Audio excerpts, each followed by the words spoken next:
Hello, folks. This is Jamie Oikel with runningrestaurants.com. I've got a great 5-question with episode for you today with Sean Werner, founder and publisher of Entrepreneurial Chef. Here we go.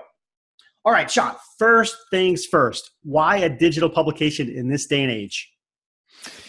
I did a lot of research leading up to launching Entrepreneurial Chef, and there was a lot of data to suggest that print was slowly dying, and it had a little bit of a waterfall happening to it where just a lot of people were stopping their subscriptions. And then there was this increase in digital. But I also saw that the increase in digital was a little stagnant and it was going to level off. And same thing with print. Print was going to fall, but it was going to level off. There's still going to be people that want print and there's going to be people that want digital. So I decided based upon that information that it was going to be digital only. Another part of me wanted to be as green friendly as possible. Believe it or not, I didn't want just a bunch of magazines printed. And the third reason was that it was the fastest way to validate an idea that I had without a very high level investment. From a print standpoint, it can be very costly to produce a magazine, just the setup fees alone. And in order for you to get a great rate, you have to do thousands of copies. So from a digital standpoint, all I had to do was get the content aggregated, get a designer. I built the website myself and the landing page and did some of the marketing kind of materials. And from there, put it up to see if anybody was interested. So it was a very low cost way to validate an idea before I started injecting capital into the business. Yeah, absolutely. And if you see the magazine, and I'm going to encourage everyone to absolutely go and see it. It looks beautiful. It's a great layout. It looks like a magazine. It just happens to be on your computer screen. And otherwise it looks exactly like that. And yeah, absolutely. The speed to market, the green friendly, completely get that. And the cost of print and mail out is cumbersome. So what I find interesting, the process of doing the magazine is letting you meet a whole ton of really interesting people. So you've met them, you're getting the opportunity to get their perspectives on the industry and what's going on from these industry pros. What would you kind of pull out as a couple of key insights, lessons, ideas that people are sharing with you recently? Absolutely. One of the things that absolutely shocked me was that when I started connecting with some very high-level individuals, and I won't say their names per se, but very, very, very high-level individuals, celebrity chefs, restaurateurs, we're talking multi-million-dollar brands and such on TV, have 30, 40 restaurants, all these things. A lot of them, when I would ask them about their thoughts on their success, a lot of them feel like they haven't arrived, that they're not successful. And it was an eye-opener to me, and I hope to our audience as well, that I'll reflect back on a Les Brown quote where he says, "Never feel satisfied." These high-level individuals weren't satisfied, and no matter the levels of success that they've received or achieved, I should say, they're still hungry every single day, getting up, working on that next thing and that next goal and pushing like they haven't made it yet. And I thought that was very, very interesting. I was expecting something different. And that perception that I had was absolutely was shattered. And I thought that was very interesting. Another thing that I learned is that a lot of the individuals, the high-level individuals, they understand food on a deep level and in menu design and creation and food cost and things, but they also really understand fundamental business strategy. The principles that I reflect on when I attained an MBA, they understand those principles. They understand marketing on a deeper level. They understand strategy and innovation and R&D and how to push the ball forward and leading and fostering a good culture for their employees to work at a high level. That was another thing that I had a perception that some of them may rely very heavily on business partners. But that perception was shattered. A lot of them really understand that on a deeper level. And it's something I hope that our audience really pulls from, and it encourages them to learn some business strategy and in some of those fundamental principles in business on a deeper level to help them in their success. Excellent. Yeah, I took down a couple notes there. So that is interesting. The fact of not being satisfied with your success and still staying hungry is an interesting call out. And you do see that across industries. The people that continue success, they just keep pushing and pushing and not thinking they're there yet, or I'm halfway there. And meanwhile, everyone else is looking up. Man, you're at the top. What's going on? So that's an interesting call out.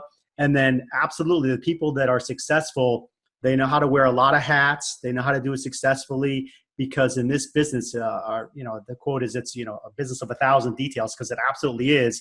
And the people that are effective know how to do each one. So I think those are great. Now, you come from a background that knows a lot about chefs and chefs getting started, and you're talking with chefs, but let's go to the people that are in the early part of their career. Maybe they've just graduated from school, or they've come up through some restaurants and now they're ready to take a next leap of some sort. So let's talk about aspiring chefs.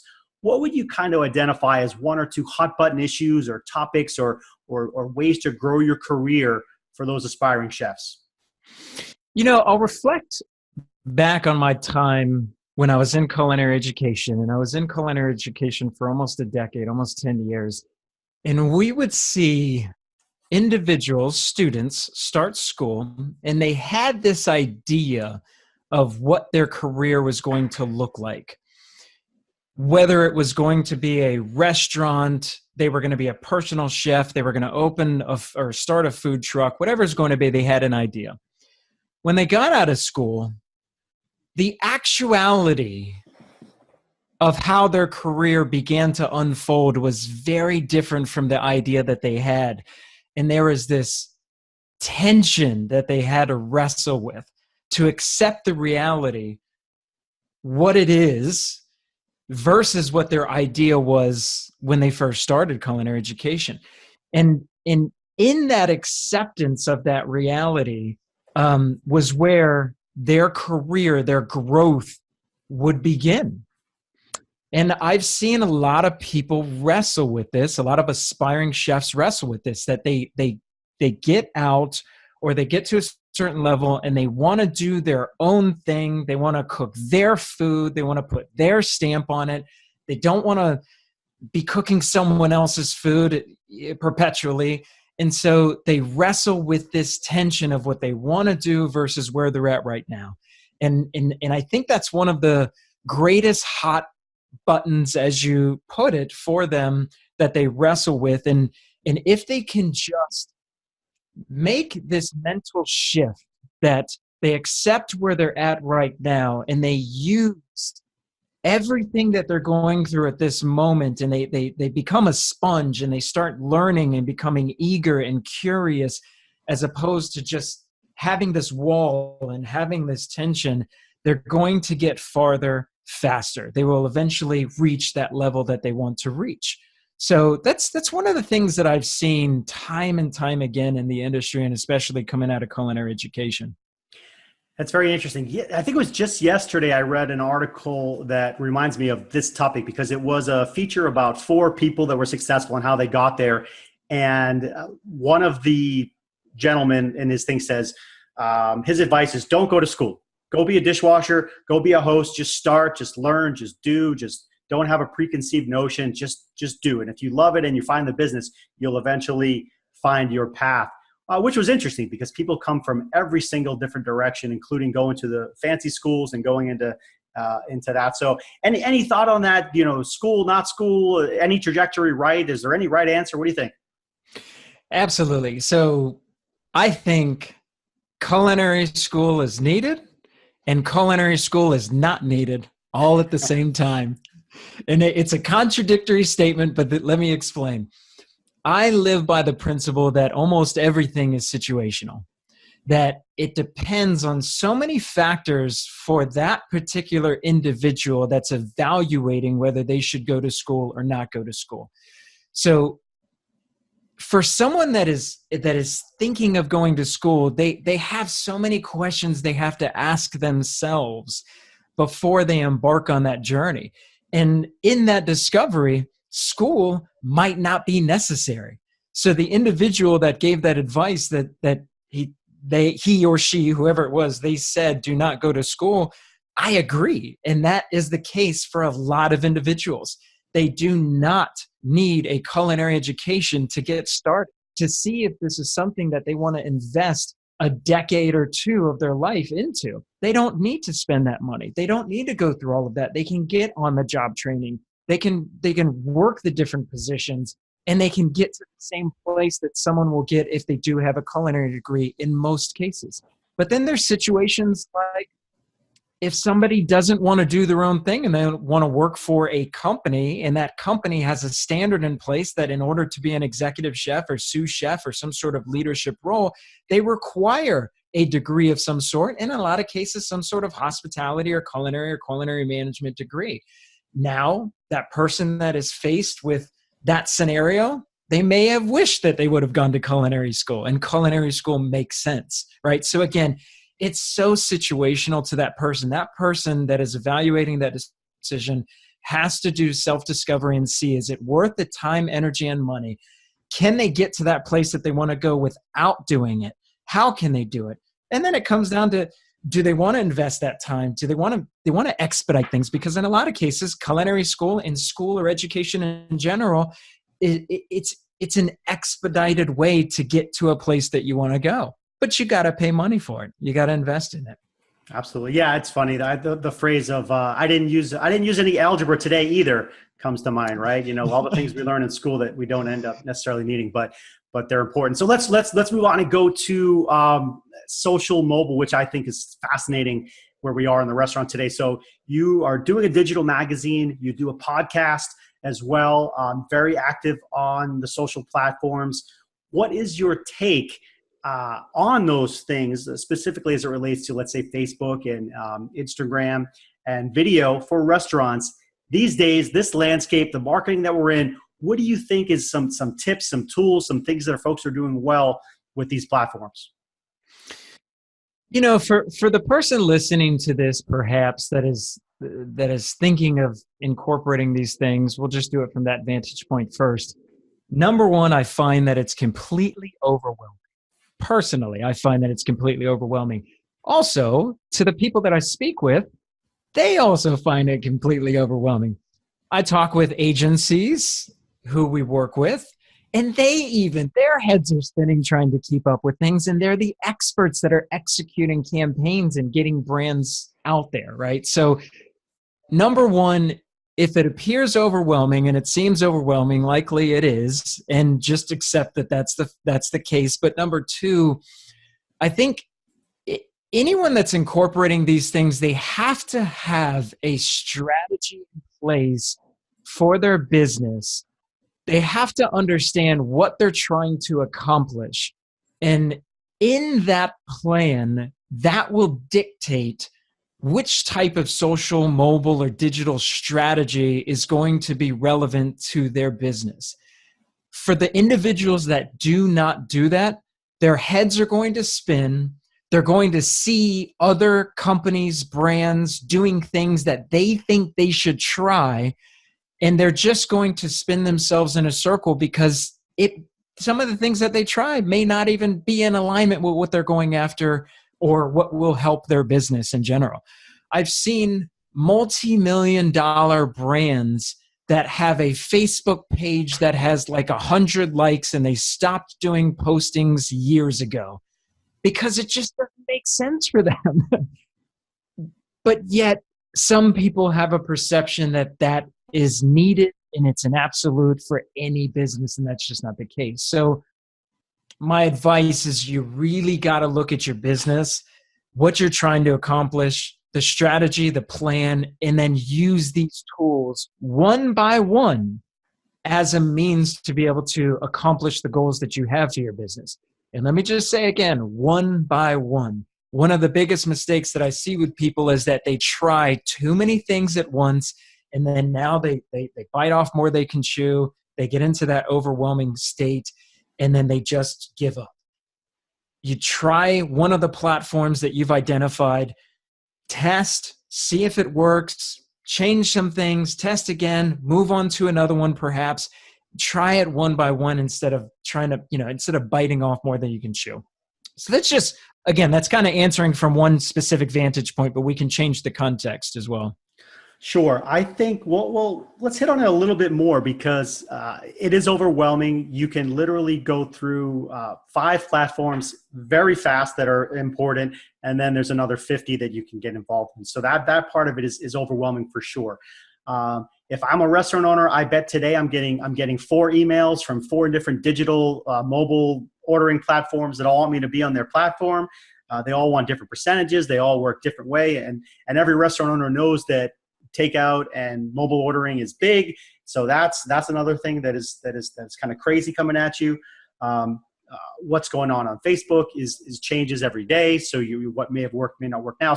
So I wrote down a couple things. It's fragmented for sure because your audience is now in multiple places. And so one of the things that I think is interesting is do as many things as you can. But I like your counterpoint of you're not going to be able to do them all, and you're not going to be effective in them all. So do them one by one, but don't give up on any particular platform because it didn't work because you did one post and you got 3 likes, and you keep checking it and you're like, why are people not liking me? Don't take it personally. It takes a while to build those numbers up, especially now where a lot of brands are already built up, and now you feel kind of guilty that you only have 100 followers. So you're like, oh, I'm going to give up. What do you think? Any more there? Any more to layer on? Have you seen people do something that's successful? Is it Facebook doing a Facebook Live video? Oh, everybody thought that was neat. Taking Q&A, doing mobile ordering. What's some more you could layer on?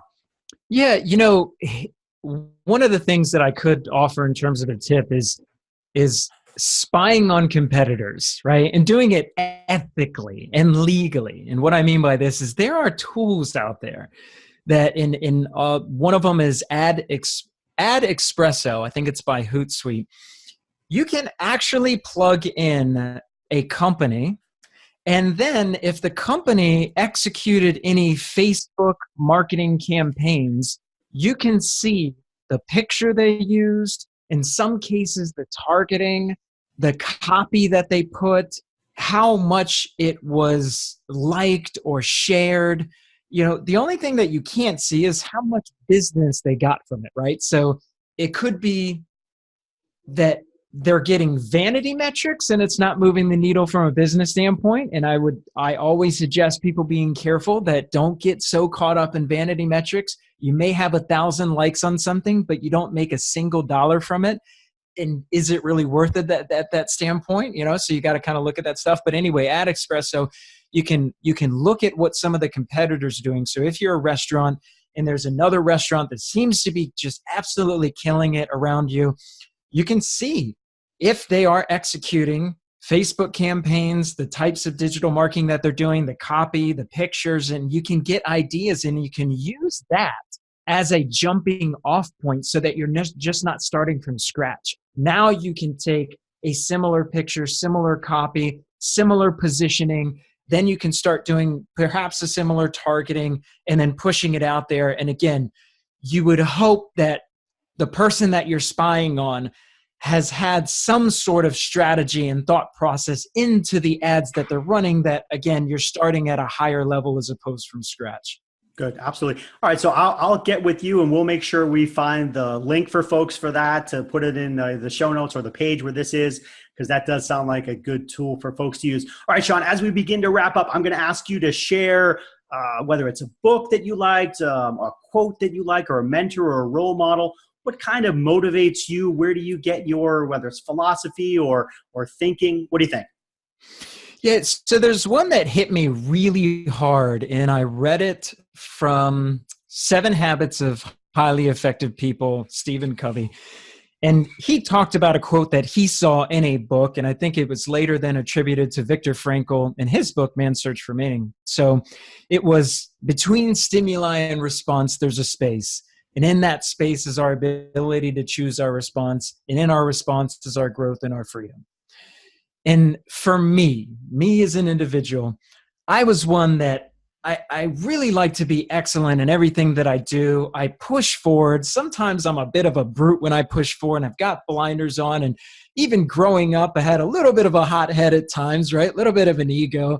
And what I didn't realize was that the things that come at you, life in general, whether it's someone cuts you off on the road, whether it's a customer that rants about bad service or they don't like your product, or for restaurants, your food, that's a stimuli. And there's a fraction of a second sometimes that you can choose your response. You can be angry, you can be complacent, whatever it's going to be. You have the ability to choose your response. And that response that you choose is going to dictate how successful you are, both in business and in life. And when I really, truly understood that concept and I started paying attention to how I responded, I call it my autoresponder, because when someone cut me off, you better believe that bird was going up, the window was going down, I'm going next to them, what the heck, and the hands are going up. My autoresponder, once I started controlling my autoresponder in every situation that I was in life and business, my success, what I started to achieve, began to change. My happiness began to change. My growth began to change, and exponentially in a lot of respects. So awesome. 7 Habits of Highly Effective People, Man's Search for Meaning. That was the quote. 2 other ones that I absolutely love are Think and Grow Rich and How to Win Friends and Influence People. Fundamentals with understanding human behavior, how to get along with people, which people are customers a lot of times as well. So a couple of very good books right there that helped really shape my mentality. Absolutely, brother. I appreciate it. I think I have all 3 of those back there somewhere. Those are all 3 excellent things that you should read. The one that throws me off is How to Win Friends and Influence People. If you read that as the title of a book, you go, it's so darn hokey that I'm not going to read it, but get over that. It's one of the best books you can ever read. And it is hokey to read it, but you'll read it and you'll go, oh man, everything in there is absolutely dead on. And it was written years and years, and I think 50, 60, 70 years ago. It is absolutely perfect. That's a great one for sure. I appreciate that. This was very fun. Where should folks go to learn more about Entrepreneurial Chef? So they can type in, which we've joked about being the worst name ever, which is entrepreneurialchef.com. And we'll provide you all with a specific link and a code that anyone that's listening can get a free annual subscription to Entrepreneurial Chef. And then from there, you just sign up, download the app, and you have it in the on your phone. But entrepreneurialchef.com, that's where you can go to see our platform. Excellent. And hey, and hit people with your Facebook, because I know you're active there as well. Absolutely. Yep. Facebook.com/entrepreneurial chef. And the same thing for Instagram, Instagram.com/entrepreneurial chef or @entrepreneurial chef. That's where we're at. Yeah, dude. You just happen to pick a word that no one on the planet knows how to spell, probably including yourself. I bet you type it in. Absolutely. Absolutely. You better believe I have autocorrect. For sure. I rely on. So folks, just Google that. You will find them for sure. His content is unbelievable and you have to take a look at it. So thanks, Sean. That was Sean Werner, founder and publisher of Entrepreneurial Chef. You can check them out on the web at entrepreneurialchef.com. For more great marketing, operations, service, people, and tech tips, stay tuned to us at runningrestaurants.com. We'll see you next time.